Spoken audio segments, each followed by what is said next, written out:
बिस्मिल्लाहिर्रहमानिर्रहीम। अस्सलाम वालेकुम नाज़रीन, आप यूट्यूब चैनल देख रहे हैं। मैं इमरान खान हूँ। कुछ खबरें मेरे पास बड़ी इंपॉर्टेंट है, लेकिन पहले ज़रा राना सनाउल्लाह साहब का एक स्टेटमेंट है, उसके ऊपर आ जाते हैं। लिया में भी इमरान खान साहब ने बहुत बड़े जलसे से खिताब किया है। यानी अब उनके जलसों को देखें तो पता ही नहीं चलता कौन सा जलसा सबसे बड़ा है। जो जलसा उन्होंने भक्कर में किया लगता है वो सबसे बड़ा है। मुजफ्फरगढ़ वाले को देखें तो वहाँ पर लगता है, क्योंकि बहुत बड़ी तादाद में उनके जलसों में लोग आ रहे हैं और ऐसा लगता है कि मोमेंटम शिफ्ट हो चुका है बिल्कुल। और ख़ास तौर पे ईद के बाद जो जलसे उन्होंने किए हैं 4, इनमें तो लगता है कि बिल्कुल मोमेंटम शिफ्ट हो चुका है।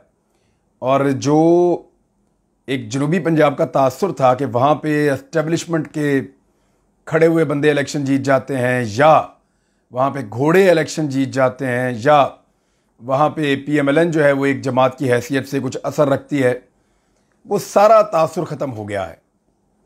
अगर आप मुल्तान को देखें तो वहाँ पे बड़ी ज़बरदस्त कैंपेन है। मोटरसाइकिलें मंगा के PMLN के दफ्तर के बाहर खड़ी की हुई हैं। और उस पर जो ट्वीट है वो मैं आपको बता देता हूँ। ट्वीट क्या कह रहा है, ये नया पाकिस्तान वालों ने किया है कि कहाँ है इलेक्शन कमीशन, सलमान नईम को हार का खौफ, सलमान नईम खुलेआम सरकारी खजाने से वोट को खरीदने की कोशिश कर रहा है, 20 वोट दो, एक मोटरसाइकिल ले लो। एक गरीब मुल्क जिसको IMF भी कर्जा नहीं दे रहा, जिस हुकूमत के पास जहर खाने के पैसे नहीं हैं, इस हुकूमत की शाह खर्चियाँ, ये लिखा है जी नया पाकिस्तान वालों ने। अब क्लेम ये कर रहे हैं कि इसमें बाकायदा जो सलमान नईम साहब हैं वो अब वोटों को ख़रीदने की कोशिश कर रहे हैं। राना सनाउल्लाह साहब वाली बात पे पहले आते हैं, फिर जाएंगे पाकिस्तान तहरीक इंसाफ के जलसे पे, फिर आपको बताऊंगा जरदारी साहब की दिली ख्वाहिश, MKM मामला कहाँ रह गई है और कौन सी चाल है जो इस वक्त वफाकी हुकूमत चलने जा रही है ज़िमनी इलेक्शन को जीतने के लिए। लोटों के साथ एक नया वाक़या पेश है, वो भी आपको बताएंगे। और मरियम नवाज ने पाकिस्तानियों के मुंह पर एक ज़ोरदार तमाचा मारा, कैसे मारा वो भी आपको इस वीलॉग में मैं बताऊंगा। सबसे पहले तो यह है कि राना सनाउल्लाह साहब ने कहा कि एक नाम नहाद सियासी जमात है और वो पागलपन के शिकार हैं। उनके लीडर की तरफ से सियासी नफरत, बुग़्ज़, फितना और फसाद पर मबनी मुहिम चलाई जा रही है। इसके पेश नज़र हिफाजती इक़दामात की खातिर तमाम पाकिस्तानियों को, ख़ास तौर पे नून लीग के लोगों से मैं मुखातिब हूँ। फिर राना सनाउल्लाह साहब लिखते हैं कि दौरान सफ़र, बाज़ार या किसी भी जगह आपका सामना इमरान खान के बावलों से हो जाए और वो आप पर गुर्राना या काटना शुरू कर दें तो आप, यानी उनको कुत्ता कह के मुखातिब कर रहे हैं राना सनाउल्लाह साहब। गुर्राते और भौंकते तो या काटते तो कुत्ते ही हैं। तो उन्होंने कहा वो आप पर गुर्राना या काटना शुरू कर दें तो आप कानून को हाथ में लेने या उनसे उलझने की बजाय अपने मोबाइल फ़ोन से उनकी वीडियो बनाएं। ये एक हों या एक से ज़ायद हों, सबकी काबिल शनाख्त वीडियो बनाएं और उसे डायरेक्टर साइबर क्राइम FIA को अरसाल कर दें, व्हाट्सएप के ज़रिए भेज दें या सोशल मीडिया के ज़रिए FIA को टैग कर दें। भरपूर कार्रवाई, अंदराज मुकदमा, गिरफ्तारी की जाएगी, हत्ता के शनाख्ती कार्ड और पासपोर्ट की ब्लॉकेज का अमल भी शुरू कर दिया जाएगा। और इसके बाद उन्होंने लिखा कि ताकि शहरियों के आईने पाकिस्तान के आर्टिकल 15 में दिए गए फ्रीडम ऑफ मूवमेंट के हक का तहफ़्फ़ुज़ यकीनी बनाया जा सके, ये राना सनाउल्लाह साहब ने कहा है। और उन्होंने कहा अगर इसके बावजूद भी आपसे ये लोग हाथापाई पे उतर हैं तो अपने दिफा के कानूनी हक का इस्तेमाल आप करें। राना सनाउल्लाह साहब ने ये क्यों कहा? क्योंकि हर जगह पे PMLN के लोगों को या उनके लीडर्स को चोर चोर, डाकू डाकू के अल्फाज जो हैं वो सुनने पड़ रहे हैं। लोग गद्दार का भी कहते हैं, लोटा लोटा भी कहते हैं। अब इन अल्फाज को सुनने के बाद तकलीफ़ होती है PMLN के लोगों को, ख़ास तौर पे जो लीडर्स हैं उनको। एहसन इकबाल साहब को भी ये इस तरह की बातें उस वक्त मैकडॉनल्ड में भीरा पे सुननी पड़ी जब उन्होंने ये कहा कि इमरान खान नवाज शरीफ की जूती के बराबर भी नहीं है। अपनी दफ़ा उन्होंने एक इंतहाई घटिया बदज़बानी पर मबनी बात की, लेकिन जब सुनने वाली ख़वातीन ने आगे से नवाज शरीफ के ख़िलाफ़ चोर चोर के नारे लगाए तो इस पर उन्होंने बाकायदा उनके ऊपर, इमरान खान साहब का भी क्लेम है, बहुत सारे और लोगों का क्लेम है कि एक दबाव बनाया और फिर उनको माफ़ी मांगने पर मजबूर किया गया। लेकिन बाद में असली वीडियो सामने आ गई और सारा पोल खुल गया।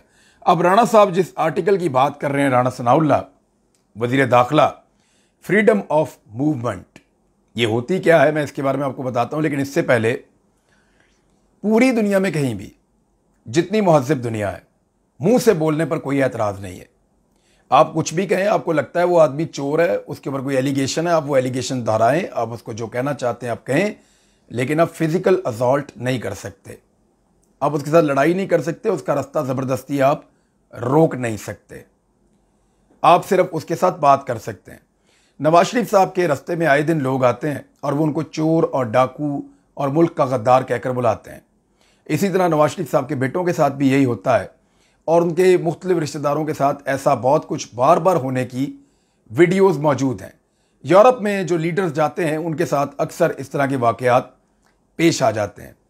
उन ममालिक के अंदर ये उसूल है कि वो वीडियो बनाते हैं और अपनी ज़बान से जो उनको लगता है फ्रीडम ऑफ स्पीच, क्योंकि वहाँ पे है आज़ादी इजहार राय है, तो वो अपनी राय का इजहार करते हैं उस लीडर या उस इंसान के बारे में, और ये वो अपने लीडर्स के बारे में भी करते हैं। लेकिन पाकिस्तान में एक कानून को जवाब बना के राना सनाउल्लाह कह रहे हैं कि मैं ना सिर्फ इनके खिलाफ कानूनी कार्रवाई करूंगा बल्कि इनके पासपोर्ट और इनके शनाख्ती कार्ड भी मैं सस्पेंड करवा दूंगा, ख़त्म करवा दूंगा। ना इनका पासपोर्ट इनके पास होगा, ना शनाख्ती कार्ड इनके पास होगा। यानी अगर कोई शख्स किसी आदमी को देखे, पॉलिटिकल आदमी को, और उसको उसके ऊपर कोई एतराज़ हो कि ये बंदा चोर है या इसने मुल्क को लूटा है, तो वो उसको मुंह के ऊपर ये नहीं कह सकता कि आपने मुल्क को लूटा है। ये हक सिर्फ लीडर्स को है कि वो जलसों में जाएं और जाकर एक दूसरे को चोर और डाकू कहें। देखें, ये पाकिस्तान में एक मुनाफिकत चल रही है। पीपल्स पार्टी हमेशा ये कहती रही अपने कारकुनों को कि नवाज शरीफ चोर है, हमेशा बताते रहे उनके लोग। इसी तरह नवाज शरीफ अपने कारकुनों को हमेशा बताते रहे कि बेनज़ीर और आसिफ अली जरदारी चोर है। लेकिन जब लोगों को यह बात समझ आ गई तो अब एक तीसरी पॉलिटिकल पार्टी के कारकुन इनके मुंह के ऊपर जाकर इनको कहते हैं कि चोर हैं। अब आप तो खुद कहते थे कि आप ये दोनों चोर हैं, तो अगर आप खुद कहते थे चोर हैं तो पब्लिक कह रही है तो क्या फर्क पड़ता है? यानी खुद कहें तो सवाब होता है, पब्लिक करे तो गुनाह होता है। अब आर्टिकल 15 कहता क्या है? Every citizen shall have the right to remain in and subject to any reasonable restriction imposed by law in the public interest, enter and move freely throughout Pakistan and to reside and settle in any part therefore. ये कानून है, article 15 है पाकिस्तान का, freedom of movement. ये कहता क्या है जरा समझें। और राना सनाउल्लाह साहब ने इसकी क्या तशरीह निकाली है। कानूनदान वो हैं, वजीर कानून वो रहे हैं, वजीर दाखिला वो हैं, कानून की तशरीह जो है वो उनको पता नहीं है। हर शहरी को यह हक हासिल होगा कि वो अवामी मफाद में कानून की तरफ से लगाई गई किसी भी माकूल पाबंदी के ताबे, यानी अगर कानून ने मना किया है तो वो तो एक अलग बात है। यानी अगर किसी जगह पे गवर्नमेंट ने कह दिया कि इससे आगे आप फ्रीली मूव नहीं कर सकते, या ये एक हद है जो कानून ने लगाई हुई है, किसी के घर के अंदर ट्रेसपास नहीं कर सकते, हर जगह तो नहीं आप मूव कर सकते ना, प्राइवेट प्रॉपर्टी में नहीं घुस सकते, तो उसको कवानीन की पाबंदियां जो है उनको अलग करके उन्होंने कहा किसी भी माकूल पाबंदी के ताबे पूरे पाकिस्तान में आज़ादाना तौर पर दाखिल होने और नकलो हरकत करने और इसके किसी भी हिस्से में रहने और आबाद होने का हक रखता है। सादा। यानी अगर कोई ज़बरदस्ती किसी को जाते हुए रोक ले, हाथ से पकड़ ले या रुकावट डाल दे या उसको बांध ले, तो फिर तो आर्टिकल 15 हो गया वायलेट, फिर आप कार्रवाई कानूनी कर सकते हैं। लेकिन अगर एक शख्स सिर्फ आपको मुंह से कह रहा है और आपसे बहस कर रहा है या आपको कह रहा है कि आप चोर हैं, आपने डकैती की है, आपने इस मुल्क को लूटा है, आप मेरे सवालों का जवाब दीजिए, तो वो किसी किस्म का फ्रीडम ऑफ मूवमेंट के रास्ते में रुकावट नहीं डाल रहा। ये कानून बिल्कुल सिंपल है, सादा है। राना सनाउल्लाह साहब ने एक बड़क मारी है, लेकिन वो इससे कर कुछ नहीं सकेंगे, पॉसिबल नहीं है कि इससे कुछ किया जा सके। जब कराची डूब रहा है तब लोगों की तकलीफ का अजाला करने की बजाय, जब लोगों के अरबों रुपए का सामान डूब गया, लोगों के अरबों रुपए की सामान और कीमती जो साजो सामान है वो ज़ाया हो गया, फर्नीचर उनका ज़ाया हो गया, तो उस वक्त आसिफ अली जरदारी साहब बजाय इसके कि लोगों के ज़ख्मों पर मरहम रखें, बजाय इसके कि लोगों की तकालीफ का मुदावा करें, वो अपनी एक दिली ख्वाहिश का इजहार कर रहे हैं। और ख्वाहिश क्या है ये ज़रा आप सुन लें। दिली ख्वाहिश है कि अपनी ज़िंदगी में बिलावल को वज़ीर आज़म बनता देखूं, आसिफ अली जरदारी। वैसे मेरी भी एक दिली ख्वाहिश है कि मैं अपनी ज़िंदगी में पाकिस्तान पीपल्स पार्टी को आवाम की खिदमत करते हुए देखूं। मेरी भी एक ख्वाहिश है कि मैं अपनी ज़िंदगी में सिंध को बाकी सूबों की तरह आगे बढ़ता हुआ देखूं। मेरी भी एक दिली ख्वाहिश है कि कराची में बारिश हो तो कराची के शहरियों को इस बात की फ़िक्र ना हो कि आज उनका कीमती सामान ज़ाया हो जाएगा और वो उस बारिश को एंजॉय करें। ये छोटी छोटी ख्वाहिशात हैं और इस तरह की सैकड़ों ख्वाहिशात है जो सिंध को, कराची को और पीपल्स पार्टी को लेकर है।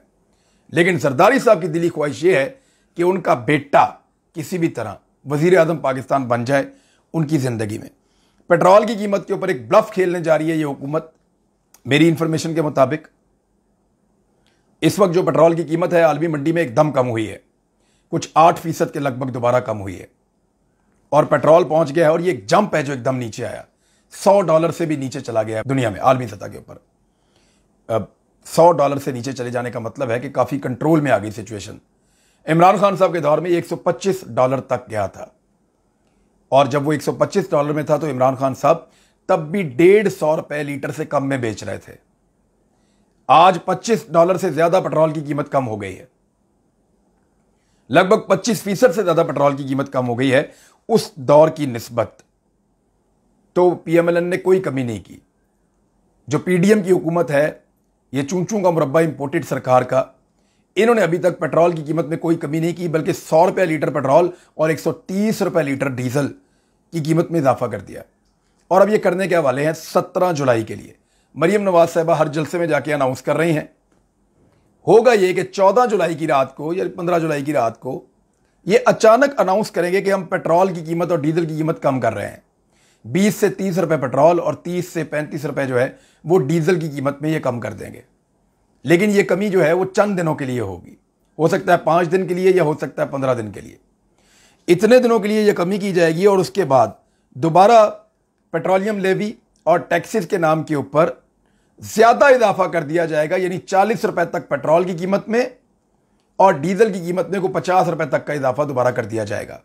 यानी जितनी कीमत कम की जाएगी उससे ज्यादा कीमत चंद दिन के बाद बढ़ा दी जाएगी, ताकि ये जो बीच में नुकसान हुआ इसको पूरा किया जा सके। ये जो कीमत कम की जाएगी ये सिर्फ और सिर्फ 17 जुलाई के इलेक्शन के लिए कम की जाएगी। लेकिन मेरे ख्याल में यहां पे बहुत सारा रिकॉर्ड मेरे पास अवेलेबल है। इमरान खान साहब के दौर में जब $125 फी बैरल पेट्रोल मिल रहा था तो वो $150 से कम में बेच रहे थे पाकिस्तानी रुपीस में फी लीटर, और अब $100 से भी कम में बैरल पेट्रोल का मिल रहा है। तो शहबाज शरीफ साहब लगभग $250 का बेच रहे हैं लीटर पेट्रोल। तो होना यह चाहिए कि शहबाज शरीफ साहब, क्योंकि अब ये कीमत कम हो गई है, तो पेट्रोल को कम से कम $120 लीटर पे बेचें। ये 20 या 30 रुपए कम करने से नहीं होगा, कम से कम अगर कम करना है तो 100-150 रुपया लीटर जो है वो पेट्रोल शहबाज शरीफ साहब कम करें, तो फिर लोग मानेंगे कि वो इमरान खान के मुकाबले में आए हैं, वरना वो दूर दूर तक इमरान खान के मुकाबले में नहीं है। उधर जो लोटे हैं उनकी हालत बुरी हो गई है। नज़ीर चौहान साहब अपने हल्के में जहां निकलते हैं लोग लोटा लोटा की आवाज़ें लगाते हैं। बाकी जो उम्मीदवार हैं उनके साथ भी यही हो रहा है और हर जगह पे इस तरह की सूरत हाल, अब तो वीडियोज आना शुरू हो गई हैं सामने। इसी सिचुएशन को देखते हुए राणा सनाउल्लाह साहब ने ये एक अजीबो गरीब गुस्से वाला स्टेटमेंट दिया है और ये पंजाबी फिल्मों के डायलॉग से बढ़ के और कुछ नहीं है। शरीफ खानदान की अगली नस्लें भी तैयार हैं। मरियम नवाज साहबा ने कह दिया है, ये वही बात है जो हम आपको बार बार बताते हैं कि शरीफ खानदान ने पाकिस्तान की सियासत पे कब्जा करने का फैसला किया है। मियां शरीफ वो अपने 2 बच्चों को सियासत में लाए, वजीर आला बनवाया, वजीर आजम बनवाया। फिर जो दोनों भाई हैं वो अपने बच्चों को सियासत में लाए। एक वजीर आला बनवा चुका है, दूसरे ने उसको सियासत में उतारा हुआ है, पार्टी के अंदर ओहदा दे दिया बहुत बड़ा, और अब वो अपने अगले बच्चों को तैयार कर रहे हैं। यानी मरियम नवाज ने जुनैद सफदर को तैयार करना शुरू कर दिया है पाकिस्तान में पॉलिटिक्स करने के लिए। यानी ये खानदान ये हक लेकर पैदा होते हैं सोने के चम्मच के साथ कि ये पाकिस्तानी अवाम के ऊपर रूल करेंगे। ये पीएमएलएन में काम करने वाले कारकुनों के मुंह के ऊपर एक तमाचा है, पाकिस्तानी अवाम के मुंह के ऊपर एक तमाचा है। इसलिए कि किसी आम घर का बच्चा या बच्ची वो सियासत में जितना मर्जी जोर लगा ले, वो अवाम की खिदमत में शरीफ खानदान पे सबकत नहीं ले जा सकता, क्योंकि वजीर आजम हो, वजीर आला हो या अहम तरीन ओहदे हो, वो सारे हमेशा शरीफ खानदान के पास जाएंगे। पार्टी भी उनके कंट्रोल में रहेगी और हर चीज़ उनके कंट्रोल में रहेगी। इमरान खान को उन्होंने ताना दिया कि तुम्हारा आगे कौन सी औलाद है, तुमने कैसे, तुम मर गए तो सब खत्म हो गया, हमारा तो खानदान चलेगा, नस्लें चलेंगी, और हमने तो अगली नस्लें जो हैं वो अवाम की खिदमत के लिए तैयार कर रखी हैं। यानी ये मौरूसी सियासत को बाकायदा एक जस्टिफिकेशन दी जा रही है और शर्म नहीं आती पाकिस्तान के अंदर उन सियासतदानों को जिनकी जूतियां घिस गई हैं काम कर करके, और वो इस मरूसी सियासत में इनके पीछे खड़े होते हैं हाथ बांध के। पहले दादा के पीछे, फिर बाप के पीछे, फिर उसके बच्चों के पीछे, और अब अगली नस्लों के पीछे भी हाथ बांध के खड़े हैं, चौथी नस्ल के पीछे हाथ बांध के खड़े हैं। तो ये है जी सूरत हाल, और ये मरियम नवाज साहबा का अंदर का सच बाहर आ गया है। दूसरी जानिब पाकिस्तान तहरीक इंसाफ की जीत को और कामयाबी को देखते हुए पुलिस का इस्तेमाल बहुत ज़्यादा हो गया है। पुलिस को मजबूर किया जा रहा है PMLN की जानिब से कि वो छापे मारें पाकिस्तान तहरीक इंसाफ के जलसों पे। ऐसा ही एक छापा रात गए मारा गया है, जहां पे असद खोखर के मुकाबले में नवाज ऐवान नामी पाकिस्तान तहरीक इंसाफ का कारकुन अपनी कंपेन कर रहा था, और वहां पे एक शादी हाल के अंदर जलसा हो रहा था। बहुत बड़ी तादाद में वहां पे पुलिस वाले पहुंच गए और उन्होंने खींचातानी की, ज़ोदोकोप किया और जलसे को या जलसे के सारे माहौल को तबाह कर दिया। दूसरी जानिब असद खोखर अपनी कंपेन खुलकर चला रहे हैं। एक भी वाकया, कोई एक भी छोटा सा इंसिडेंट, कोई एक भी छोटी सी चीज किसी जगह पर भी नहीं हुई ऐसी जहां पे PMLN के कैंडिडेट को मुश्किल पेश आई हो। लेकिन पाकिस्तान तहरीक इंसाफ के कैंडिडेट्स को दीवार के साथ लगाया जा रहा है, उनके जलसे रोके जा रहे हैं, उनके इज्तिमात रोके जा रहे हैं, कॉर्नर मीटिंग रोकी जा रही हैं, लोगों को हरासा किया जा रहा है, लोगों को गिरफ्तार किया जा रहा है। तो ये सारी कार्रवाइयां डाली जा रही हैं पाकिस्तान तहरीक इंसाफ को हराने के लिए। लेकिन इसके बावजूद आज भी सूरत हाल PMLN के खिलाफ और PTI के बहुत ज़्यादा हक में है, और इमरान खान साहब का ये जो लैया वाला जलसा है, इसने भी एक रिकॉर्ड कायम कर दिया। इतनी बड़ी तादाद में लोग थे कि हर तरफ ऐसे सर ही सर नजर आ रहे थे। तो ये फैसला हो चुका है सिर्फ धांधली की बुनियाद पर, ताकतवर लोगों को इस्तेमाल करते हुए। वो साबिक वज़ीर-ए-आज़म इमरान खान किसी मिस्टर X का नाम ले रहे थे, अब मिस्टर Y का नाम भी ले रहे हैं कि ये लोग धांधली कर रहे हैं। तो ये जो धांधली है, इसके जरिए से हालात बेहतर नहीं होंगे, मजीद खराब होंगे। लोग ज्यादा गुस्सा करेंगे, लोग ज्यादा रिएक्शन देंगे, और धांधली करने वालों, करवाने वालों, सहूलतकारों को भी, तमाम लोगों को इसका नतीजा भुगतना पड़ेगा, और उन सब के ऊपर कीचड़ उछलेगा। तो नाज़रीन, अब तक के लिए इतने। अपना ख्याल रखिएगा, अपने इस चैनल का भी। अल्लाह हाफिज़।